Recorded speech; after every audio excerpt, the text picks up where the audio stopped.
A Study in Scarlet by Sir Arthur Conan Doyle. Part 2, Chapter 2, The Flower of Utah. This is not the place to commemorate the trials and privations endured by the emigrant Mormons before they came to their final haven. From the shores of the Mississippi to the western slopes of the Rocky Mountains, they had struggled on with a constancy almost unparalleled in history. The savage man and the savage beast, hunger, thirst, fatigue, and disease, every impediment which nature could place in the way, had all been overcome with Anglo-Saxon tenacity.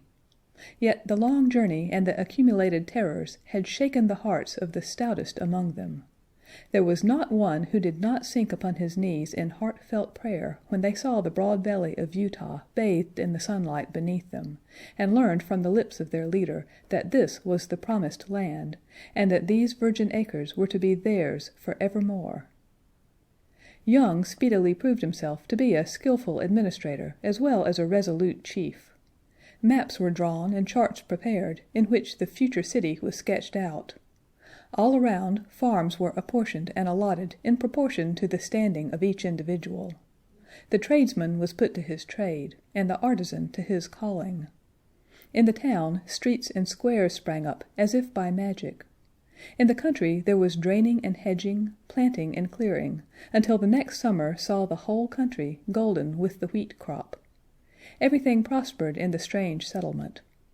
Above all, the great temple which they had erected in the center of the city grew ever taller and larger.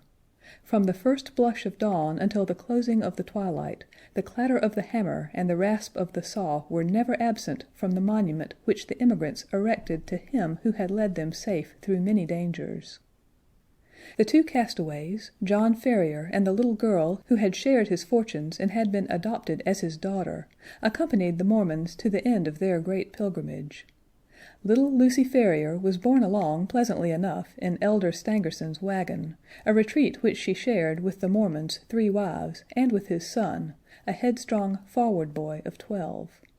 Having rallied, with the elasticity of childhood, from the shock caused by her mother's death, she soon became a pet with the women, and reconciled herself to this new life in her moving, canvas-covered home. In the meantime, Ferrier, having recovered from his privations, distinguished himself as a useful guide and an indefatigable hunter. So rapidly did he gain the esteem of his new companions, that when they reached the end of their wanderings, it was unanimously agreed that he should be provided with as large and as fertile a tract of land as any of the settlers, with the exception of Young himself, and of Stangerson, Kimball, Johnston, and Drebber, who were the 4 principal elders. On the farm thus acquired, John Ferrier built himself a substantial log house, which received so many additions in succeeding years that it grew into a roomy villa. He was a man of a practical turn of mind, keen in his dealings, and skillful with his hands. His iron constitution enabled him to work morning and evening at improving and tilling his lands. Hence it came about that his farm, and all that belonged to him, prospered exceedingly. In 3 years he was better off than his neighbors, in 6 he was well-to-do, in 9 he was rich, and in 12 there were not half a dozen men in the whole of Salt Lake City who could compare with him.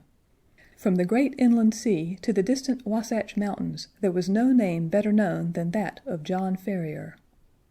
There was one way, and only one, in which he offended the susceptibilities of his co-religionists. No argument or persuasion could ever induce him to set up a female establishment after the manner of his companions. He never gave reasons for this persistent refusal, but contented himself by resolutely and inflexibly adhering to his determination. There were some who accused him of lukewarmness in his adopted religion, and others who put it down to greed of wealth and reluctance to incur expense. Others, again, spoke of some early love affair, and of a fair-haired girl who had pined away on the shores of the Atlantic. Whatever the reason, Ferrier remained strictly celibate. In every other respect he conformed to the religion of the young settlement, and gained the name of being an orthodox and straight-walking man. Lucy Ferrier grew up within the log house, and assisted her adopted father in all his undertakings. The keen air of the mountains and the balsamic odor of the pine trees took the place of nurse and mother to the young girl. As year succeeded to year, she grew taller and stronger, her cheek more ruddy, and her step more elastic. Many a wayfarer upon the high road which ran by Ferrier's farm felt long-forgotten thoughts revive in his mind as he watched her lithe, girlish figure tripping through the wheat fields, or met her mounted upon her father's mustang, and managing it with all the ease and grace of a true child of the West. So the bud blossomed into a flower, and the year which saw her father the richest of the farmers left her as fair a specimen of American girlhood as could be found in the whole Pacific slope. It was not the father, however, who first discovered that the child had developed into the woman. It seldom is in such cases. That mysterious change is too subtle and too gradual to be measured by dates.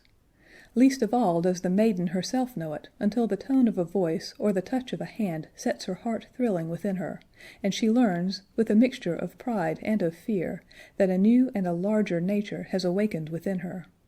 There are few who cannot recall that day and remember the one little incident which heralded the dawn of a new life. In the case of Lucy Ferrier, the occasion was serious enough in itself, apart from its future influence on her destiny, and that of many besides. It was a warm June morning, and the Latter-day Saints were as busy as the bees whose hive they had chosen for their emblem. In the fields and in the streets rose the same hum of human industry. Down the dusty highroads defiled long streams of heavily laden mules, all heading to the west, for the gold fever had broken out in California, and the overland route lay through the city of the elect. There, too, were droves of sheep and bullocks coming in from the outlying pasture lands, and trains of tired immigrants, men and horses equally weary of their interminable journey. Through all this motley assemblage, threading her way with the skill of an accomplished rider, there galloped Lucy Ferrier, her fair face flushed with the exercise, and her long chestnut hair floating out behind her. She had a commission from her father in the city, and was dashing in as she had done many a time before, with all the fearlessness of youth, thinking only of her task and how it was to be performed.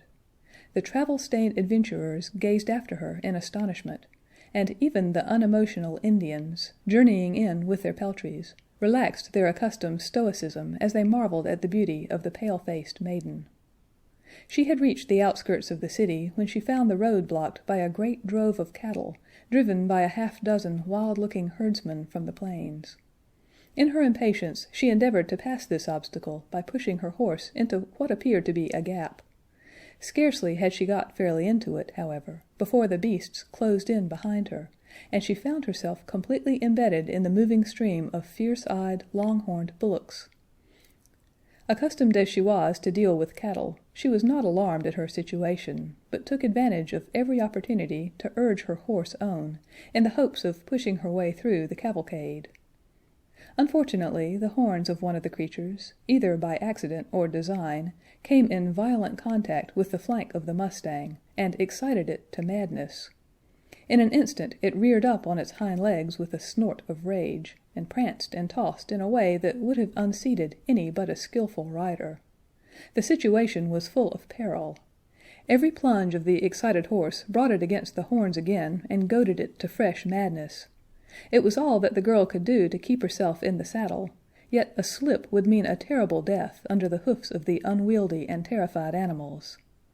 Unaccustomed to sudden emergencies, her head began to swim, and her grip upon the bridle to relax. Choked by the rising cloud of dust, and by the steam from the struggling creatures, she might have abandoned her efforts in despair, but for a kindly voice at her elbow, which assured her of assistance. At the same moment a sinewy brown hand caught the frightened horse by the curb, and forcing a way through the drove, soon brought her to the outskirts. "You're not hurt, I hope, miss?" said her preserver respectfully. She looked up at his dark, fierce face and laughed saucily. "I'm awful frightened," she said naively. "Whoever would have thought that Pancho would have been so scared by a lot of cows?" "Thank God you kept your seat," the other said earnestly. He was a tall, savage-looking young fellow, mounted on a powerful roan horse, and clad in the rough dress of a hunter, with a long rifle slung over his shoulders. "I guess you are the daughter of John Ferrier," he remarked. "I saw you ride down from his house. When you see him, ask him if he remembers the Jefferson Hopes of St. Louis. If he's the same farrier, my father and he were pretty thick." "Hadn't you better come and ask yourself?" she asked demurely. The young fellow seemed pleased at the suggestion, and his dark eyes sparkled with pleasure. "I'll do so," he said. "We've been in the mountains for 2 months, and are not over and above in visiting condition. He must take us as he finds us." "He has a good deal to thank you for, and so have I," she answered. "He's awful fond of me. If those cows had jumped on me, he'd have never got over it." "Neither would I," said her companion. "You?